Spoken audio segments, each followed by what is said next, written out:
Hello friends, मैं मोनिका, आपकी gardener दोस्त। आज आपसे ये ब्लीडिंग हार्ट्स वाइन पे बात करूंगी। देखिए इसकी कलियां आ रही हैं। इसको ब्लीडिंग हार्ट्स इसलिए कहा जाता है कि इसमें क्या होता है, जैसे आपने नॉर्मली जो हम फ्लावर्स होते हैं हमारे, उसके बाहर की तरफ एक होता है कैलिक्स होता है। कैलिक्स जो है वो उसकी ग्रीन ग्रीन कलर की पत्तियां होती हैं। नीचे की तरफ होता है फूल के, उसकी ग्रीन पत्तियां होती हैं, तो उन्हें सेपल्स कहते हैं, कैलिक्स। तो इसमें इस फ्लावर में क्या होता है कि वो बाहर का जो वर्ल्ड बाकी फूलों में ग्रीन होता है, वो इसमें होता है व्हाइट कलर का। तो जो कैलिक्स है वो व्हाइट हो जाएगा, और जो कोरोला होता है अंदर, एक्चुअली जो एक्चुअल फ्लावर होता है ना, जिसको हम पेटल्स कहते हैं, इस पूरे को हम कोरोला कहते हैं बोटेनिकल लैंग्वेज में। तो ये जो कोरोला होता है ये रेड कलर का होता है। तो जब व्हाइट वाले कैलिक्स में से रेड कलर का ऐसे कोरोला की जो पेटल्स बाहर को आती हैं, तो इसलिए इसको जो ऐसा ब्लीडिंग हार्ट्स बोला जाता है। इसके फ्लावर्स बड़े खूबसूरत लगते हैं जब ये हरी हरी पत्तियों के बीच में इस तरह से आते हैं, तो ये बहुत अच्छे लगते हैं। भागो जरा, भागे ये ऐसे इसके पास आ रहा है, अभी भागेगा। चलिए बीच में इसको लियो को भी दिखा दें। अब ये भागने लग गया है थोड़ा थोड़ा, और सब लोग कहते हैं लियो। और दोपहर में तो ये अपने खिलौने से भी बहुत खेल रहा था, और फिर बस सो जाता है खेल वेल के। तो hi Leo, look at the camera, Leo baby Leo baby. तो वो बात कर ली मैंने। चलिए लियो थोड़ा सा भाग रहा था, तो दिया बोली दिखा देते हैं, फिर सब कहते हैं लियो को भी दिखाया करो। तो ऐसे इसलिए इसको ब्लीडिंग हार्ट्स कहा जाता है। अब चलिए इसको लगाने पे बात करते हैं। अगर इसको गमले में हम लगा रहे हैं, जमीन में तो देखिए जैसी मिट्टी है वैसे लगा दें। अगर आपकी बहुत सख्त मिट्टी है तो इसके लगाने के लिए जो गड्ढा खोदते हैं उसमें थोड़ी सी बजरी मिट्टी में मिक्स कर दीजिए, तो अच्छा है। और गड्ढा खोदने के बाद ना उसमें थोड़ी सी, कोई भी पौधा अगर आप जमीन में लगाते हैं, तो जब उसको लगाने के लिए गड्ढा खोदते हैं आप, तो उस गड्ढे में आप अच्छी सी इतनी ऐसे भर के हाथ जो है 2-3, अगर थोड़ा बड़ा पौधा है तो ऐसे ऐसे 2-3 डाल दें, खाद के डाल दें, और फिर उस खाद को मिट्टी से मिक्स कर दें, और उसके ऊपर एक पतली लेयर मिट्टी की और डाल दें, ताकि वो खाद डायरेक्ट जड़ के कांटेक्ट में आएगी। तो पतली सी लेयर डालनी है मिट्टी की, इतनी सी, ताकि वो जो है वो जड़ें गले नहीं। और उसके साथ फिर थोड़ा सा एप्सम सॉल्ट डाल दें। तो और अगर फ्लावरिंग प्लांट्स है तो 1-2 मुट्ठी बोन मिल की भी डाल दें उसमें। तो ऐसे तो आप उसको जमीन में लगाएं। और अगर आपको पौधे इसमें लगाना है, पॉट में लगाना है, तो इसमें वेल ड्रेन मिट्टी बनानी है। एक हिस्सा मिट्टी लें, एक हिस्सा खाद लें, और एक हिस्सा उसमें रिवर सैंड जो आती है, कंस्ट्रक्शन में होता है ना, जब किसी का मकान बन रहा होता है, और या कंस्ट्रक्शन का सामान जहाँ मिलता है, वहाँ जो रेत मिलती है जिसको सैंड भी कहते हैं, वो इसमें मिला लें, उसकी बात कर रही हूँ। और 1-2 मुट्ठी इसमें मिला लें आप, नीम खली के मिला लें, और 1-आधा मुट्ठी आप बोन मिल की मिला लें। वैसे मैं आजकल क्या करती हूँ, बोन मिल क्या करती हूँ, जब रिपोर्टिंग कर लेती हूँ तो ऊपर सरफेस पे बोन मिल डालती हूँ, ताकि पानी देते रहे तो साथ साथ वो डिजोल्व होके थोड़ा थोड़ा उसका कैल्शियम और फास्फोरस पौधे को मिलता रहे। मिट्टी में आजकल मैं गमलों में बोन मिल बाद में मिलाती हूँ, कभी बहुत मन कर गया तो मिला भी देती हूँ, बाकी ऊपर ज्यादा डालती हूँ। और 1 चम्मच फंजीसाइड पाउडर डाल दें। इसमें फंगस का अटैक, बोट्राइटिस फंगस होता है, उसका अटैक का थोड़ा सा डर रहता है, तो फंजीसाइड इसमें डालें। और इसको आप जिस मिट्टी में लगाएं, तो ये ट्राई करें कि वो मिट्टी पुरानी मिट्टी ना लें। जैसे कई बार हम लोग कहते हैं ना, हमारे पुराने गमलों की मिट्टी होती है, उसको हमने थोड़ा सा सुखा लिया और उसी में लगा रहे हैं। तो जब आप ब्लीडिंग हार्ट्स वाइन को लगाएं, तो नई मिट्टी लेके उसमें लगाएं। इसमें फंगस का बहुत अटैक रहता है, तो इसको नई मिट्टी में लगाने की कोशिश करें। और बस ऐसे वेल ड्रेन मिट्टी में लगाएं। और गमले का ड्रेनेज भी अच्छा होना चाहिए, तो मिट्टी जो है वो मॉइस्ट रहे, लेकिन सॉगी नहीं होनी चाहिए। मिट्टी में पानी बहुत ज्यादा रिटेन नहीं हो, ऐसे मिट्टी होनी चाहिए। और जब अपन इसकी लाइट की बात करते हैं, तो इसको आप ऐसी जगह रखें जहाँ डायरेक्ट सन इस पे नहीं पड़े। इनडायरेक्ट ब्राइट लाइट में ये वाली वाइन अच्छा ग्रो करती है। जिनके भी घरों में धूप नहीं आती है और अच्छी ब्राइट इनडायरेक्ट लाइट है, मतलब रोशनी अच्छी होती है लेकिन धूप नहीं होती है, तो उनके लिए ये ऐसी जगह पे लगाने के लिए ये ब्लीडिंग हार्ट्स वाइन बहुत अच्छी होती है। और ये जो है ये फ्लावरिंग करती है। आप देखिए फरवरी मार्च से फ्लावरिंग करना शुरू कर देती है। और हमारे यहाँ तो ये अब बारिश में ही ज्यादा फ्लावरिंग करती है, क्योंकि हमारे यहाँ जो है वो गर्मी का मौसम बहुत गर्म होता है, ग्रीन नट लगाते हैं कुछ है, तो इसको थोड़ा सा ठंडक पसंद है।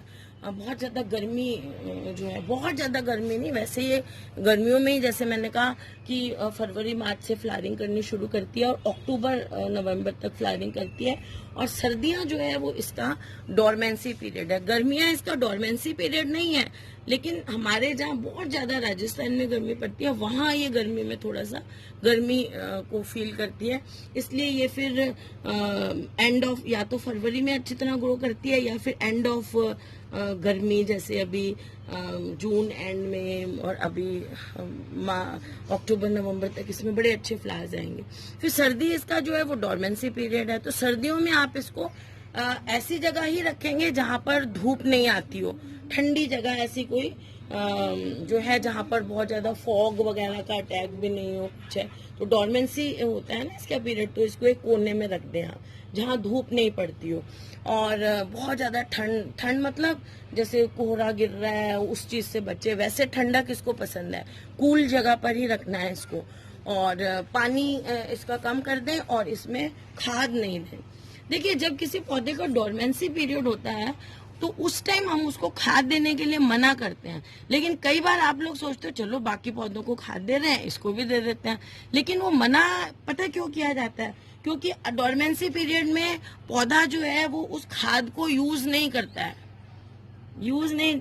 देखो लियो बेबी इधर देखो, आओ लियो बमा।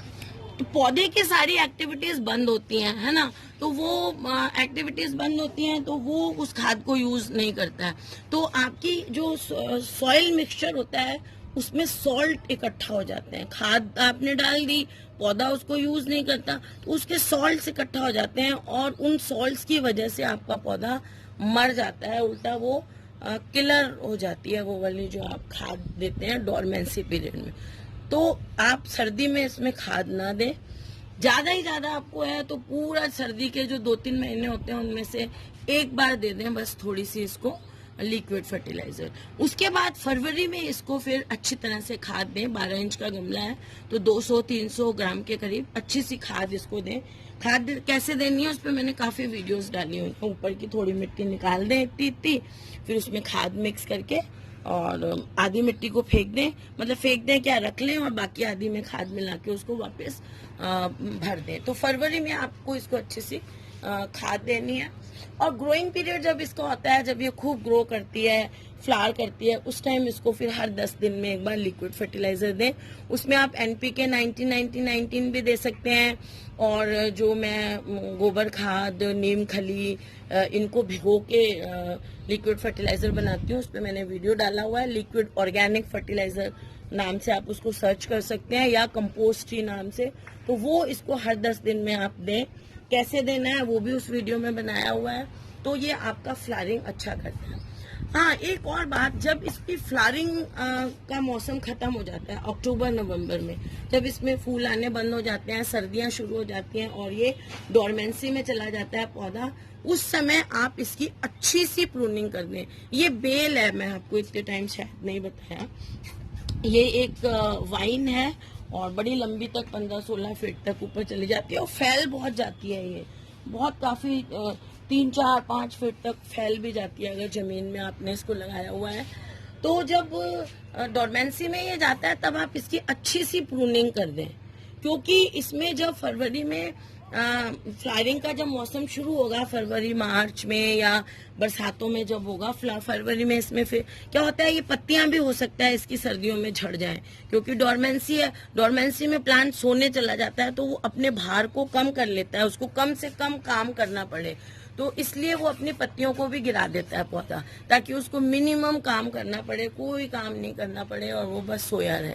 जैसे ही इसका मौसम आएगा फरवरी में, फिर से इसमें स्प्राउट्स आने लग जाएंगे, तो ये फिर से उगने लग जाता है। तो इसलिए आपको, और इसमें फ्लावर्स जो हैं वो हमेशा नई ब्रांच पे लगते हैं, पुरानी ब्रांचेस पे फ्लावर्स नहीं लगेंगे। तो इसलिए इसको जब सर्दियां शुरू हो, इस पौधे की अच्छे से प्रूनिंग कर दें आप।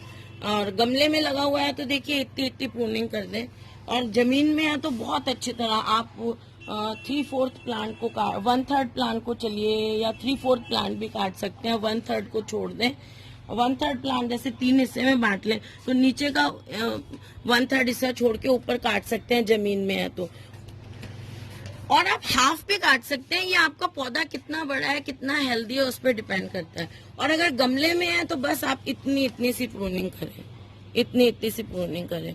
और गमले में भी अगर बहुत ज्यादा बढ़ गया है आपका पौधा, तो वो आप अपने अकॉर्डिंग देख लें। गमले में क्या होता है, बहुत ज्यादा प्रूनिंग अगर आप कर देंगे तो पौधा फिर ग्रो ही नहीं करता।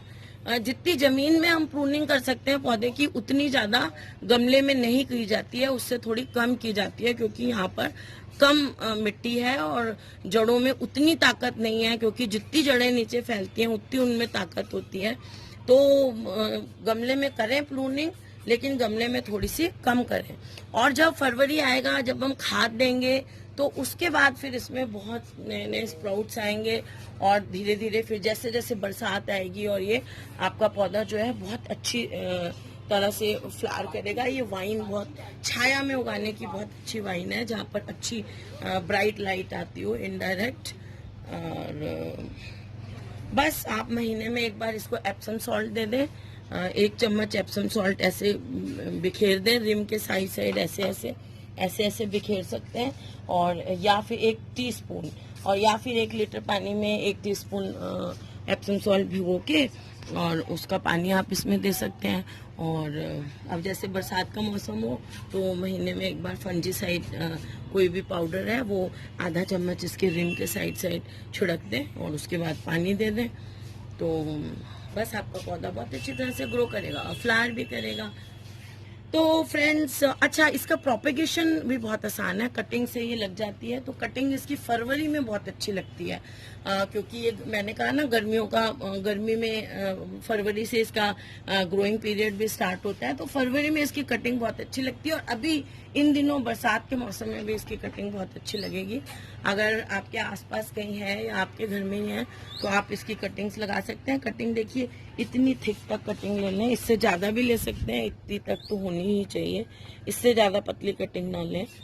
तो फ्रेंड्स, मुझे लगता है मैंने इसके बारे में आपको सब कुछ बता दिया है। और अगर इसमें वैसे पेस्ट अटैक कम होता है, लेकिन फिर भी अगर इसमें आपको एफिड्स या कुछ दिखे, तो मिली बग्स वगैरह कुछ दिखे, तो आप इसमें नीम ऑयल का स्प्रे करें। नीम ऑयल का जब आप स्प्रे करें ना, 1-1, 2-2 दिन बाद करते रहें, जब तक कि आपके वो जो पेस्ट है वो हट नहीं जाता है। क्योंकि नीम ऑयल आप सोचें 1 दिन स्प्रे कर दिया, केमिकल तो है नहीं वो, क्या 1 दिन स्प्रे कर दिया आज पौधा ठीक हो जाएगा। 1 दिन छोड़ के ऑल्टरनेट डे करते रहें जब तक प्रॉब्लम सॉल्व नहीं हो जाती।